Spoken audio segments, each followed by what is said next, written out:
सहारा परिणाम सहारा समय देख रहे हैं आप। आपके साथ मैं हूं पूजा शर्मा। सीएम पुष्कर सिंह धामी अपने आवास से आज एचडीएफसी बैंक की 8 शाखाओं का वर्चुअली शुभारंभ करने जा रही हैं। इस कार्यक्रम की समाप्ति के बाद सीएम धामी दोपहर बाद मध्य प्रदेश दौरे पर जाएंगे, जहां विधानसभा राजपुर क्षेत्र में आयोजित अभिनंदन समारोह में भाग लेंगे। साथ ही साथ कई अन्य कार्यक्रम में भी शिरकत करेंगे। तय कार्यक्रम के मुताबिक सीएम धामी इंदौर में ही रात्रि विश्राम करेंगे।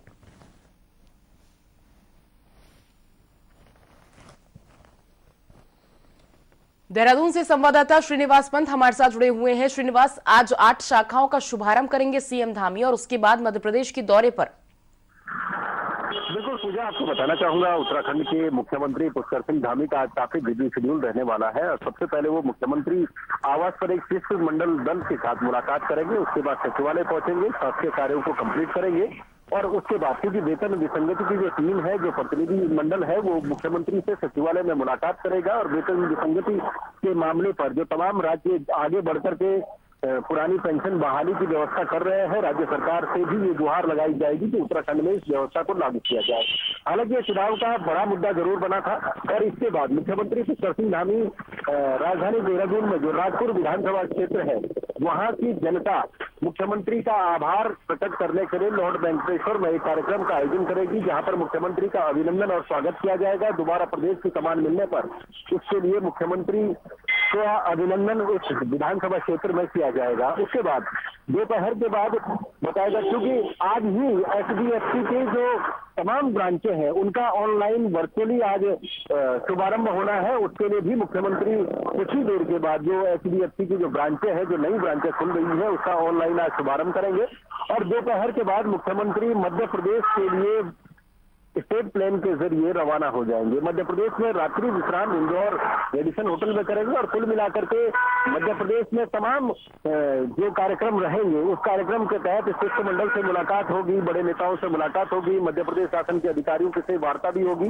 और जिसके अलावा जो मध्य प्रदेश में धार्मिक स्वरूप कार्यक्रम का कल रहने वाला है, उसमें भी इंदौर में मुख्यमंत्री पुष्कर सिंह धामी शिरकत करने वाले। बिल्कुल। तो देखिए, 2 दिवसीय दौरे पर पहुंचेंगे सीएम धामी। मध्य प्रदेश में रात्रि विश्राम करेंगे इंदौर में और कई अन्य कार्यक्रमों में भी आज वो शामिल होंगे। आपका शुक्रिया करेंगे श्रीनिवास। नेता विपक्ष के प्रबल दावेदार माने जा रहे उत्तराखंड कांग्रेस के वरिष्ठ नेता प्रीतम सिंह को इस बार नेता विपक्ष नहीं बनाया गया है। यशपाल आर्य को नेता विपक्ष की जिम्मेदारी मिली है और नेता विपक्ष की जिम्मेदारी नहीं मिलने पर प्रीतम सिंह का दर्द छलका है और उन्होंने इशारों ही इशारों में वरिष्ठ नेताओं पर निशाना साधा है। प्रीतम सिंह ने कहा है कि आलाकमान को मेरे बारे में गलत फीड किया गया है। सहारा समय की एसोसिएट एडिटर ज्योत्सना से खास बातचीत में प्रीतम सिंह का दर्द छलक उठा। राज्य में इस समय हमारे साथ कांग्रेस के वरिष्ठ नेता और पूर्व नेता प्रतिपक्ष रहे प्रीतम सिंह जी हैं। प्रीतम सिंह जी, बहुत जद्दोजहद के बाद कांग्रेस ने 3 वरिष्ठ पदों पर कांग्रेस के लोगों के नाम घोषित कर दिए, प्रदेश अध्यक्ष, नेता प्रतिपक्ष और उप नेता प्रतिपक्ष। लेकिन जो कॉम्बिनेशन होता है आमतौर पर उत्तराखंड में, जिस तरीके का कॉम्बिनेशन है क्षेत्रीय समीकरण के आधार पर या किसी भी, वो कहीं ना कहीं लगता है कि कुछ चूक हुई है। देखिए, ये उत्तराखंड का अतीत रहा है, खासतौर से कांग्रेस में। जब कभी भी यहाँ पर प्रदेश अध्यक्ष या नेता प्रतिपक्ष या सरकार बनाते समय जब हम रहते हैं, तो दोनों ही मंडलों में बैलेंस बनाने का प्रयास किया जाता है। इस बार एक थोड़ी चूक हुई है कि गढ़वाल मंडल जो है उससे अछूता रह गया है, लेकिन राष्ट्रीय नेतृत्व का निर्णय है। अब निर्णय जो है हम सबको स्वीकार्य है। बिल्कुल स्वीकार्य तो है, लेकिन पहले से ही जिस तरीके से बात आ रही थी कि नेता प्रतिपक्ष का दायित्व आपको मिलेगा, क्योंकि जो पहली बार का टेन्योर था वो बहुत कम था, एक सिंबॉलिक था। सभी लोग ये उम्मीद लगाए बैठे थे और आप डिजर्व भी करते थे। ऐसे में नेता प्रतिपक्ष आपके उस साथी को देना जो अभी हाल में ही फिर से कांग्रेस में आए हैं, बहुत सारे लोग इसमें सवाल कर रहे हैं। आपने क्या अपने हाईकमान से इस बारे में बात की? नहीं, देखिए, मेरी बात नहीं हो पाई और जो प्रश्न आपने पूछा है, देखिए, क्योंकि नेता प्रतिपक्ष एक पद होता है और एक पद में कई लोग दावेदार होते हैं, तो मिलना तो एक ही को है। अब जिसको मिल गया वो हमारे नेता प्रतिपक्ष। अब ये सब चीजें जो है निर्भर करती है जो राज्य में और राज्य के साथ साथ हमारे राष्ट्रीय नेतृत्व के बीच में समन्वय करता है, उसने क्या फीडबैक जो है राष्ट्रीय नेतृत्व को दिया है। तो हमने तो कोशिश की कि सोनिया गांधी, राहुल गांधी जी की कांग्रेस स्थापित हो, और उसके साथ साथ जो है जितना हमें ताकत है उतनी ताकत के साथ हमने अपने साथियों को सहयोग करने का काम किया है। अब जिन लोगों ने समीक्षा की उन्होंने क्या फीडबैक किया, क्या राष्ट्रीय नेतृत्व को कहा, और अगर राष्ट्रीय नेतृत्व को ये कहा है कि गुटबाजी की वजह से, जो मुझे केसी वेणुगोपाल जी ने भी कहा, देवेंद्र यादव ने भी कहा कि भाई गुटबाजी की वजह से कांग्रेस हारी है, उस गुटबाजी की तो जांच होनी चाहिए ना कि उस गुटबाजी में कौन इन्वॉल्व था, जांच करे। और अगर मैं दोषी क्या नाम पाया जाता हूं तो मैं सजा भुगतने के लिए तैयार हूं। कुछ सोचा है? नहीं, ऐसा कुछ सोचा नहीं है। अब राष्ट्रीय नेतृत्व, मैं ये जरूर कहता हूं कि इस पे जांच होनी चाहिए, तो जिसके लिए दोषी हैं उनके खिलाफ कार्रवाई होनी चाहिए। जिन्होंने अगर सही है तो मैं दोषी, और गलत है तो जिन्होंने फीड किया उनके खिलाफ कार्रवाई होनी चाहिए। कब तक? अभी तो देखिए राष्ट्रीय नेतृत्व तय करेगा, मैं तो समय सीमा बांध नहीं सकता। मैं तो विधायक हूँ, विधायक के रूप में अपना जो दायित्व है उसका निर्वहन करूंगा। प्रीतम सिंह जी, एक लास्ट सवाल है। बात अब लॉयल्टी की भी हो रही है कि शायद पार्टी के प्रति समर्पण, पार्टी के प्रति जो एक लॉयल्टी होती है उसकी अब शायद कांग्रेस में मायने नहीं रह गए। नहीं, ऐसा नहीं है कि लॉयल्टी के माने नहीं रह गए। लॉयल्टी अपनी जगह रहती है, वो देर से सही लेकिन सामने आती है। भाई अगर हमने कहीं पर कांग्रेस को क्षति पहुंचाने का काम किया है तो स्वाभाविक बात हम दोषी, फिर लॉयल्टी मायने नहीं रखती। सारा समय से बात करने के लिए आपका बहुत बहुत धन्यवाद। प्रीतम सिंह जी थे और उनका साफ तौर पर कहना है कि जांच होनी चाहिए, कांग्रेस को किसने कमजोर किया या कैसी गुटबाजी थी, और अगर वो दोषी हैं तो वो कोई भी सजा भुगतने को तैयार है और वो खुद भी नैतिकता के आधार पर कोई भी फैसला ले सकते हैं। लेकिन अब सबसे बड़ा सवाल यही है कि क्या कांग्रेस खुद को मजबूत कर रही है या फिर एक नई गुटबाजी को यहाँ पर श्रेय दे रही है। कैमरामैन मंजुल सिंह मांझेला के साथ सहारा समय के लिए देहरादून से ज्योत्सना। और एक बार फिर से श्रीनिवास पंत हमारे साथ देहरादून से जुड़ गए हैं। श्रीनिवास, देखिए नेता विपक्ष का जो दायित्व पहले प्रीतम सिंह संभाल रहे थे वो दायित्व भी उनसे अब छीन लिया गया है, वो जिम्मेदारी अब किसी और को दे दी गई है। और क्योंकि वो पहले अध्यक्ष भी हुआ करते थे तो वो दायित्व भी पहले उनसे छीन लिया गया था। तो प्रीतम सिंह का ये दर्द छलकना कह सकते हैं कि बहुत ऑब्वियस सा था, क्योंकि उन्हें कोई जिम्मेदारी नहीं दी गई है। क्यों ऐसा हुआ? बिल्कुल पूजा, देखिए जिस प्रकार से उत्तराखंड कांग्रेस में गुटबाजी चरम पर है और गाहे बगाहे गुटबाजी लगातार हर मंचों पर सार्वजनिक होती आई है। भले ही कांग्रेस चुनाव में हार गई हो, 19 सीटों पर सिमट कर रह गई हो, लेकिन कांग्रेस के नेताओं ने हार का ठीकरा एक दूसरे पर फोड़ने का सिलसिला शुरू किया। सोशल मीडिया के माध्यम से एक दूसरे को हार का जिम्मेदार बताया। और अगर आप टिकट बांटने से लेकर के चुनाव लड़ने तक की बात करेंगे तो आपको लगेगा कि कांग्रेस लगातार अपने अंतर्द्वंद में लड़ने का काम कर रही थी। और इसी अंतर्द्वंद में लड़ते लड़ते प्रदेश अध्यक्ष और नेता प्रतिपक्ष के पद पर कोई आम सहमति देहरादून में मीटिंग में नहीं बन पाई थी। एक लाइन का रेजोल्यूशन पास कराया गया था कि सोनिया गांधी ही इसका निराकरण करेंगी और कांग्रेस में प्रदेश अध्यक्ष हो या नेता प्रतिपक्ष हो उसके लिए वही डिसीजन लेंगी। सबसे बड़ा चौंकाने वाला फैसला रहा है कि पूरे गढ़वाल मंडल को हाशिए पर कांग्रेस ने डाल दिया है। हालांकि ये कांग्रेस का अपना अंदरूनी मामला है, राष्ट्रीय नेतृत्व ने जरूर इसमें नफा नुकसान देखा होगा, लेकिन कांग्रेस के पूर्व प्रदेश अध्यक्ष, पूर्व नेता प्रतिपक्ष अगर प्रीतम सिंह की बात करें तो उन्होंने कहा है कि उन्हें किसी भी पद की लालसा नहीं थी, लेकिन उन्होंने इतना जरूर कहा है कि गुटबाजी का आरोप अगर उनके ऊपर लगाया गया है, जो पर्यवेक्षक ने लगाया है या प्रदेश प्रभारी ने जो सूचना उनको दी है उसके मुताबिक उन्होंने कहा है कि अगर वो ये साबित हो जाए कि उन्होंने किसी नेता के खिलाफ, किसी अधिकृत प्रत्याशी के खिलाफ भीतरघात करने का काम किया है, पार्टी के आलाकमान के खिलाफ मीडिया प्लेटफॉर्म पर बयान सार्वजनिक किया है, तो ऐसा में वो कांग्रेस की विधायकी से भी साबित होने के बाद इस्तीफा देने को तैयार है। यानी एक नई लड़ाई कांग्रेस के अंदर दिखाई दे रही है। भुवन कापड़ी ने मुख्यमंत्री को चुनाव में हराया है तो जाहिर सी बात है उनको इसका इनाम मिला है, उनको नेता उपसदन बनाया गया है।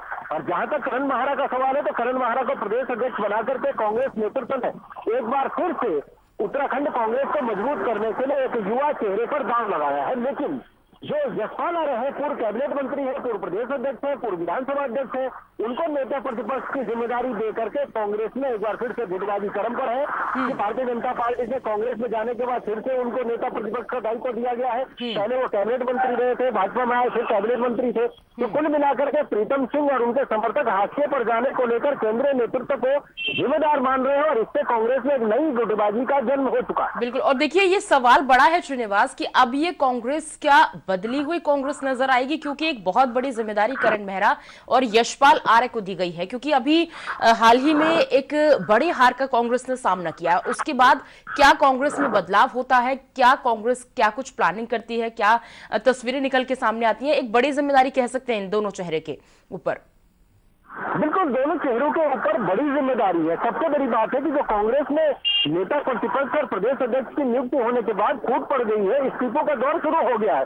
चमोली जिले से इस्तीफे हो रहे हैं, यानी आप द्वारहाट क्षेत्र से इस्तीफे हो रहे हैं, हरिद्वार देहरादून में भी इस्तीफों की जो कश्मकश है वो शुरू होने वाली है। तो आप अंदाजा इस बात से लगा सकते हैं कि जब इस्तीफों की झड़ी लग जाएगी तो कांग्रेस का कार्यकर्ता का मनोबल टूट जाएगा। उस मनोबल को बरकरार रखने और पुराने नेताओं को संगठित करते हुए प्रदेश अध्यक्ष को नई चुनौतियों का सामना करना है, नेता प्रतिपक्ष को भी अपने विधायकों को समेट कर रखना है। तो दोनों ही चेहरों को बड़ी जिम्मेदारी है कांग्रेस को एकजुट करना और एकजुटता के साथ आगामी जो चुनाव होंगे, सबसे पहले चुनाव और विधानसभा का उपचुनाव आने वाला है जिसमें मुख्यमंत्री चुनावी ताल ठोकेंगे।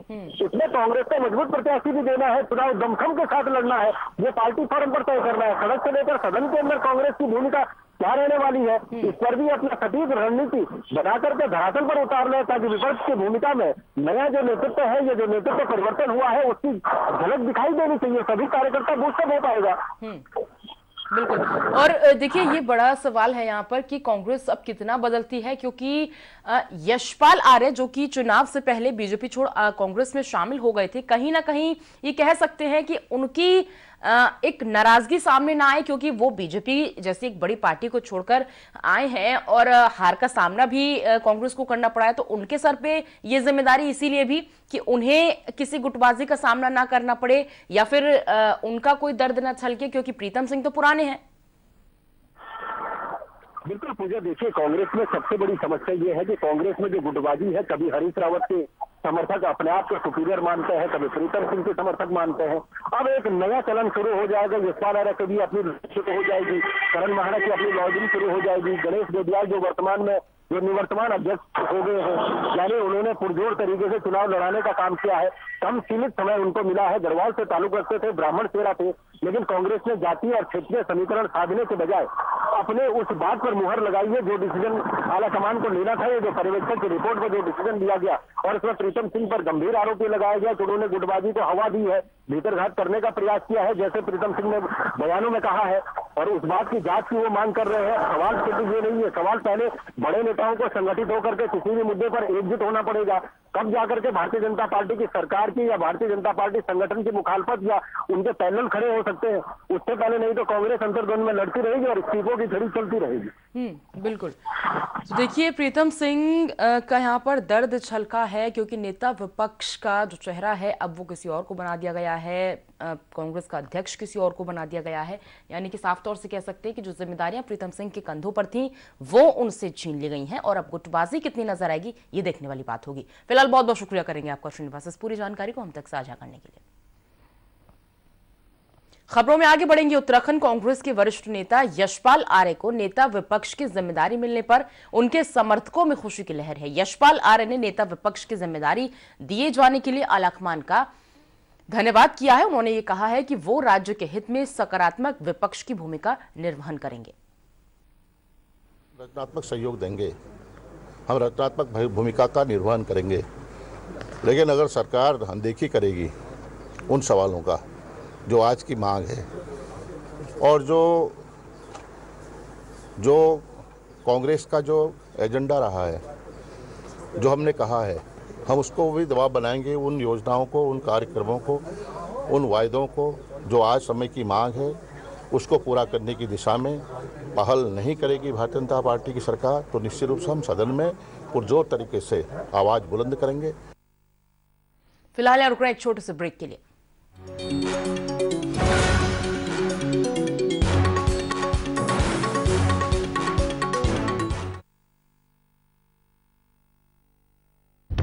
सहारा प्रणाम, हस्तक्षेप में आपका स्वागत है। आज हमारे साथ एक ऐसी शख्सियत हैं, आप हमारे दर्शकों को समझाइए। किसी को कन्विंस न कर सको तो कंफ्यूज करो। अंदाज से नहीं चलता है देश चलता है व्यवहार और कानून से। और बीमारी तो किसी को पूछ के नहीं आती, वो गरीब को भी आती है और अमीर को भी आती है। और नए भारत को बनाने के लिए जो रास्ता है वो जल समृद्धि के मार्ग से जाता है। अगले 3 महीने तक मजदूर से वो पैसा नहीं ले रहे हैं। जो सत्ताएं हैं वहाँ पर उनसे पूछा क्या आपने कि भाई आपने इनको पैदल क्यों चलने दिया? जनरल साहब, सहारा न्यूज नेटवर्क इकलौता ऐसा चैनल है हमारे चैनल का नाम है सहारा, इसीलिए मैंने दे दिया था कोरोना गो ये नारा। क्योंकि पर्यटक के लिए सबसे जरूरी होती है भरोसा और सेफ्टी। बिल्कुल, ये सारे फॉरेनर होने के बाद भी हम किसी का कम्युनिटी ट्रांसमिशन नहीं हुआ। महामारी में हम लोग तुरंत जाके उलझ गए हैं, ये तो कहा जा सकता है कि सर मुड़ाते ओले पड़े। तो एक तरीके से हमारे कम्युनिटी में एक सेंस ऑफ रिस्पॉन्सिबिलिटी भी था जो पब्लिक ने काफी सपोर्ट किया। आपकी जानकारी के लिए मैं कहना चाहूँगा जी कि यहाँ रिकवरी रेट भी बड़ी तेजी से हो रही है। नॉर्थ ईस्ट उनके कितना नजदीक है। कोरोना धोना नहीं रहना है अगर अपने भीतर का शौर्य को जगा। यह कोई दैवी आपदा है, प्रकृति नाराज है या इंसान की कोई बड़ी भूल है? मैं जो देख रहा हूँ ये प्रकृति का एक संकेत है।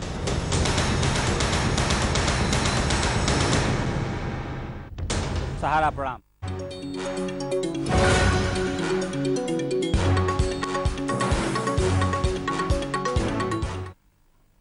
हल्द्वानी में रेलवे भूमि से अतिक्रमण हटाने के नए अतिक्रमण कार्यों को हाईकोर्ट से झटका लगा है। उच्च न्यायालय में अतिक्रमण हटाने का नोटिस पाने वाले 11 लोगों की इंटरवेंशन एप्लीकेशन को सुनने के बाद न्यायालय ने अतिक्रमण संबंधी याचिका को सुरक्षित रख लिया है। दरअसल हल्द्वानी के गफूर बस्ती, ढोलक बस्ती और वन भूलपुरा के 11 लोगों ने इंटरवेंशन एप्लीकेशन दायर कर ये कहा था कि प्रशासन ने उन्हें नोटिस देकर घर खाली करने को कहा है। साथ ही मकानों को तोड़ करने की भी बात कही गई है।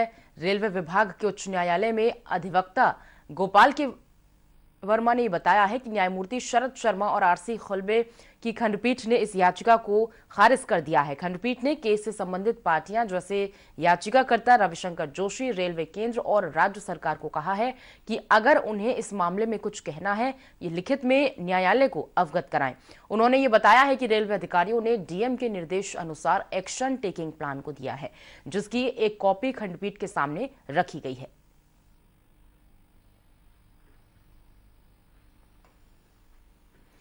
उधम सिंह नगर के जसपुर क्षेत्र के कुंडा क्षेत्र में नहर में डूबने से 2 युवकों की मौत हो गई है। मरने वालों में एक बड़ियों वाला गांव निवासी लवप्रीत 18 साल का था, जबकि दूसरा 17 वर्षीय लवजीत रेहड़ा गांव थाना क्षेत्र के सनी नगला गांव का रहने वाला था। बताया जा रहा है कि दोनों ही युवक जसपुर के मारिया स्कूल के 10वीं कक्षा के छात्र थे और दोनों दोस्त परीक्षा के एडमिट कार्ड लेने स्कूल गए थे, जिसके बाद दोनों लोग गड़ी नेगी नहर नहाने चले गए, जहां नहर में डूबने के कारण दोनों की मौत हो गई। घटना की सूचना के बाद परिवार में कोहराम मच गया है। वहीं पुलिस क्षेत्र अधिकारी काशीपुर वीर सिंह ने बताया है कि 2 बच्चों की डूबने के कारण मौत हुई है। वहीं शव का पोस्टमार्टम के लिए भेज दिया गया है।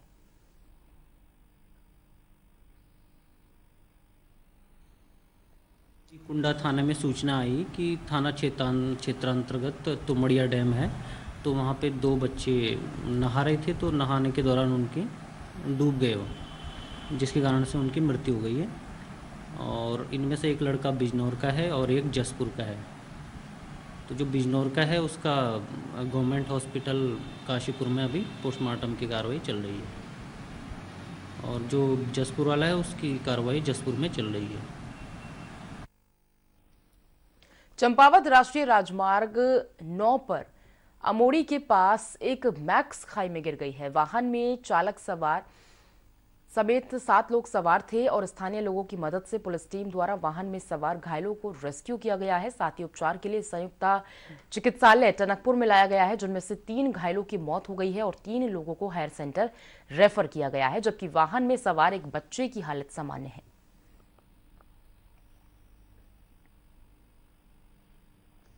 मैं आज एक मैक्स की दुर्घटनाग्रस्त हो गई थी, जो कि एक नीचे खाई में गाड़ी जाके गिर गई थी, जिसमें टोटल 7 लोग जो थे वो उस वक्त घायल हुए थे। 7 लोगों इन जो घायल थे इनको टनकपुर संयुक्त चिकित्सालय लाया गया है। इनमें से 3 लोग जो हैं वो ब्रॉड डेड हैं, जिनकी यहाँ पहुँचने से पहले मृत्यु हो चुकी थी, और 3 लोग अभी घायल हैं। इन 3 में से 2 जो सीरियसली जो इंजर्ड है उनको हायर सेंटर रेफर किया गया है। एक का ट्रीटमेंट यहीं पे किया जा रहा है और एक जो छोटा बच्चा है वो भी पूरी तरीके से स्वस्थ है और उसको भी यहीं पर। आगामी मई से चारधाम यात्रा की शुरुआत होने जा रही है। राज्य की धामी सरकार सुगम और सुरक्षित यात्रा का दावा तो कर रही है, लेकिन बद्री केदार मार्ग पर ऑल वेदर रोड के निर्माण में सरकारी दावों की पोल खोल रही है। रुद्रप्रयाग जिले में नए डेंजर सक्रिय हो गए हैं। खांकरा गांव से करीब 1.5 किलोमीटर पीछे और 2 किलोमीटर आगे 3 या 4 डेंजर ऐसे हैं कि वो कब कहर बरपा दे किसी को पता नहीं। नरकोट और रुद्रप्रयाग के बीच भी करीब 6 से ज्यादा डेंजर जोन है। पिछले साल इन डेंजर जोन से मलबा गिरने के कारण यात्रियों को दूसरे मार्ग से सफर करना पड़ा था। ऑल वेदर रोड के निर्माण में चट्टानों को तोड़ने का काम जारी है, जिससे वो दरक रही हैं और कब बड़ी दुर्घटना को आमंत्रण दे दे ये कहा नहीं जा सकता। खुद केदारनाथ की विधायक शैला रानी रावत भी ये मानती हैं कि यात्रा मार्ग की हालत काफी खराब है। हालांकि जहां डेंजर जोन है, निर्माणदायी संस्थाओं को उन्हें ठीक करने के निर्देश दे दिए गए हैं।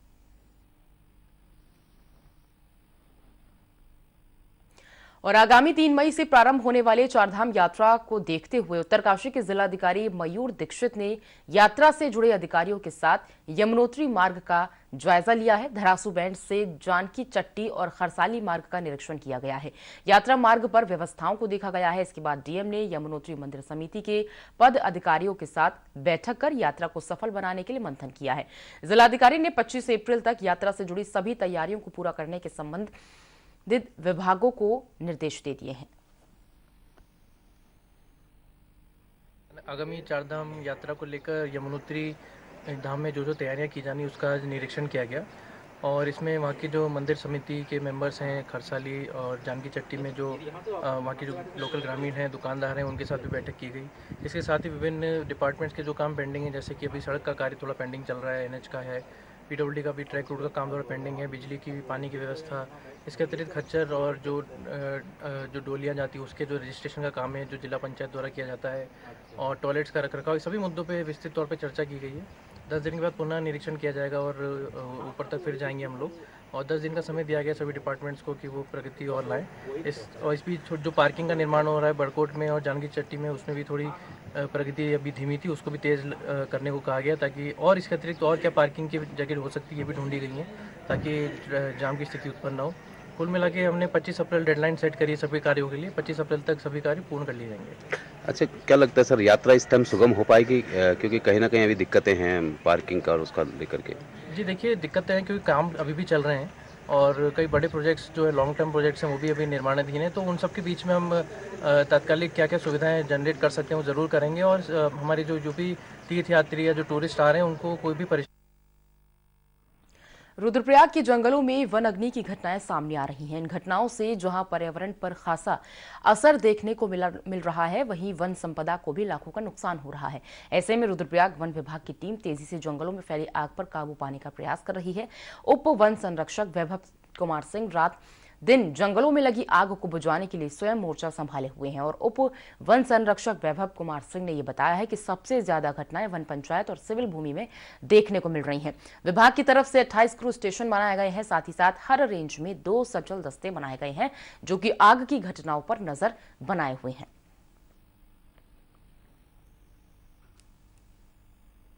देखिए, हमारे रुद्रप्रयाग वन प्रभाग में अभी तक लगभग 18 से 20 वन अग्नि की घटनाएं हैं जो हुई हैं और अधिकांश जो घटनाएं हुई हैं वो पंचायती और सिविल वनों में हुई हैं और उसकी रोकथाम के लिए हमारे द्वारा व्यापक स्तर पर कार्रवाई की जा रही है। लगभग 28 क्रू स्टेशन हैं जो हर साल हमारे एक्टिवेट रहते हैं, उनको एक्टिवेट किया गया है। साथ साथ हर रेंज स्तर पर हमारे द्वारा 2 सचल दस्ते बनाए गए हैं वो सचल दस्तों को पूरी तरीके से फायर ब्लोअर्स और अन्य इक्विपमेंट से इक्विप किया गया है।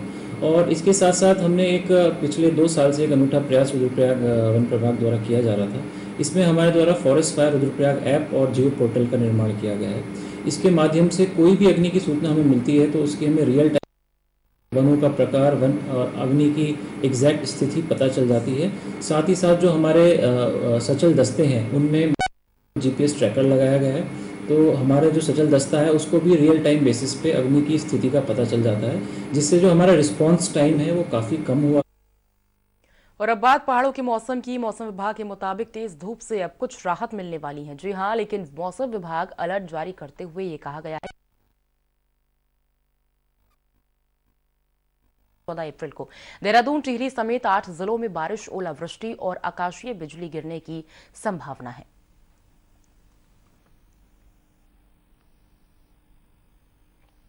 और इसी के साथ फिलहाल बुलेटिन में बस इतना ही, लेकिन सहारा समय पर उत्तर प्रदेश और उत्तराखंड की खबरों के अलावा देश और दुनिया की ताजा तरीन खबरों के लिए आप लॉग ऑन कर सकते हैं हमारी वेबसाइट samlive.com पर।